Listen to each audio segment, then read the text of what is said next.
Developer Spiders is a small studio that isn't lacking ambition. After what was considered a major disappointment with Mars Warlogs, they've tried yet again to craft a title whose quality is equal to its ambition with their new fantasy action RPG, Bound by Flame.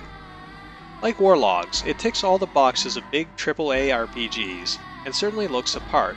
Does it belong in the Hall of Heroes with other top-shelf action RPGs, or should it be tossed into the bonfire?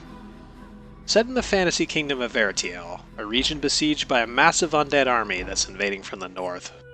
A group of mages known as the Red Scribes think they've found a way to combat this threat and are fast at work performing a ritual. You assume the role of Vulcan, a member of the Freeborn Blades, a mercenary group that has been hired to protect the Red Scribes while they conduct their research. Things are quickly interrupted as a Deadwalker army attacks their position, and amidst the carnage, something goes wrong with the ritual, resulting in Vulcan becoming possessed by a fire demon.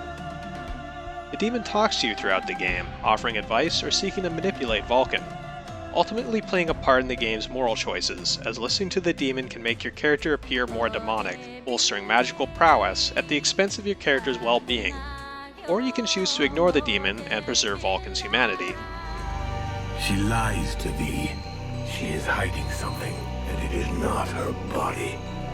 You would say that. Regardless of your decision, it's clear that Vulcan is the only one able to stand up to the Ice Lords, a group of warmongering necromancers that control the vast undead armies. Upon starting the game, you're greeted with a brief character creation screen, which only gives you a few very limited options in terms of designing your character, before being awkwardly thrust into an awful tutorial section. This tutorial simply acts to highlight all the flaws of Bound by Flame, along with constant interruptions explaining the game's various mechanics. You'll immediately notice a lack of pacing, awkward dialogue, and voice acting, as well as an unmatched feeling of linearity.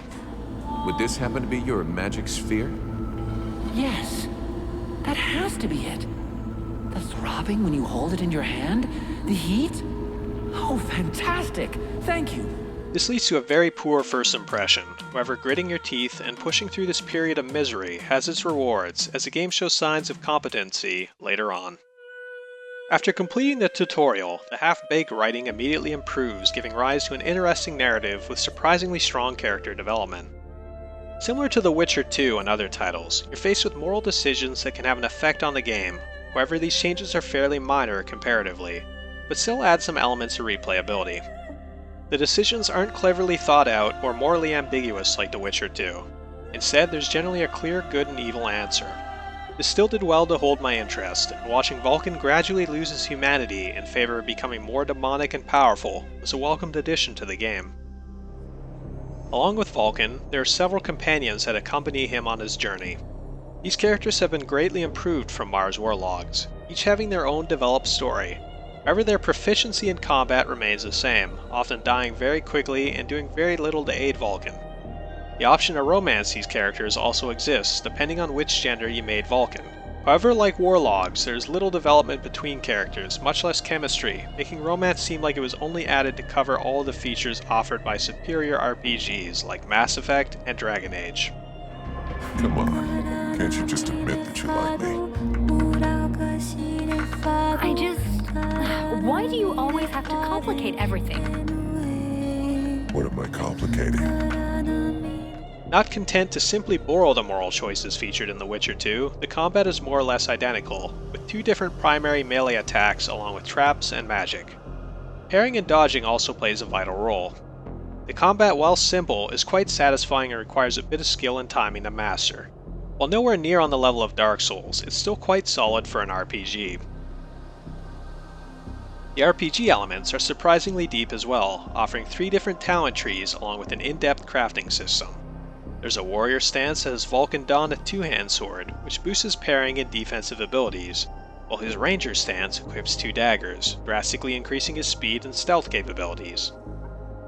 The third talent tree is directly related to the demon inside of him, which consists of boosting his magical prowess and fire abilities. Playing on the normal Hawk difficulty will provide a reasonable challenge, and despite being simple, the combat is definitely the highlight of the game.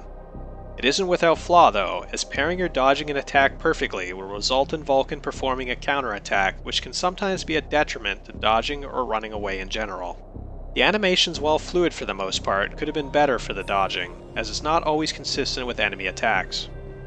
Performing a dodge will result in Vulcan jumping backwards instead of to the side, and will still somehow allow him to avoid projectiles. Despite this, the combat is still satisfying, and I never felt bored throughout its brief campaign. The soundtrack is quite unusual, focusing on a lot of vocal chants mixed with percussion. It still fits the game well and adds to the overall experience.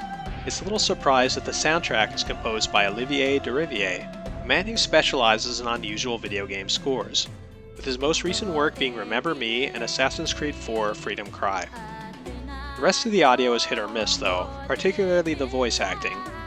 Some characters play the part well, while others are abysmal. It's hard to tell whether it's the actor's fault or just the writing in general, as the dialogue can be laughably bad at times.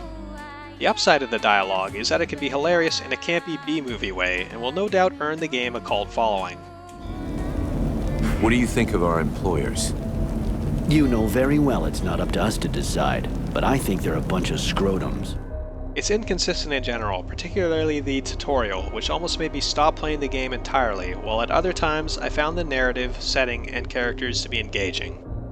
This inconsistency is even apparent in Vulcan's personality, as he can sometimes act like a total jerk with no rhyme or reasoning behind it. There's a passage to the other side of the mountain. It will lead us to the swamp. The swamp? Oh, that sounds fun. Hey, did anybody see what I just did to that huge fucking monster? I mean, seriously, I fried that thing. I saved our asses, and you're all just, hey, what's for lunch? It leads me to believe that Spiders suffers from having one or two incompetent writers, or maybe it's just a case of poor translating, especially when one considers their past abomination, Mars War Logs. It's a shame, really, and can sometimes tarnish the otherwise compelling narrative. If this wasn't enough, the audio can glitch out at times, often causing characters to repeat the same line over and over again. The power is not word. It's in knowing. The visuals and environments are well done. It's just a shame that the game is extremely linear, as the many side quests are usually confined to a small area, leaving very little room for exploration. There's also the odd graphical glitch, such as disappearing textures and pop-in.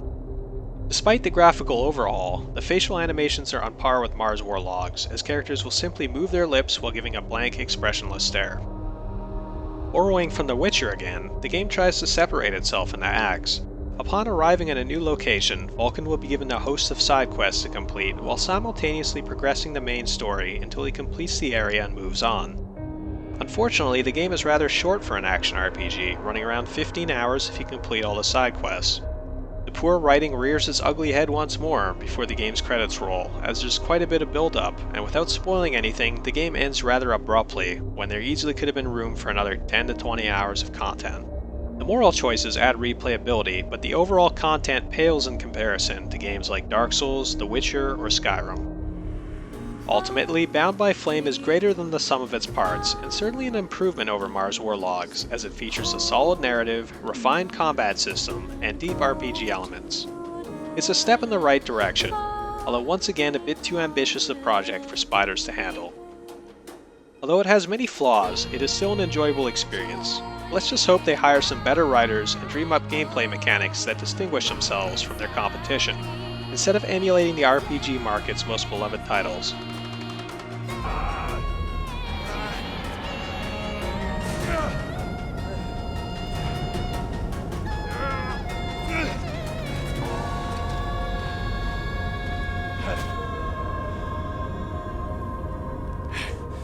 I'm burning.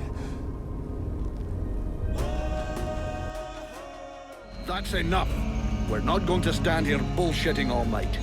Just what the fuck are you doing here, Relmar, you horse-tongued bastard? Looking for you? Well, I began by searching for the Red Scribes. Prince Arundel is wounded. We had to withdraw to Valvanor, where I learned that you were expected. I just wanted to make sure you found your way there. This is not my first walk in the wilds, arsewipe.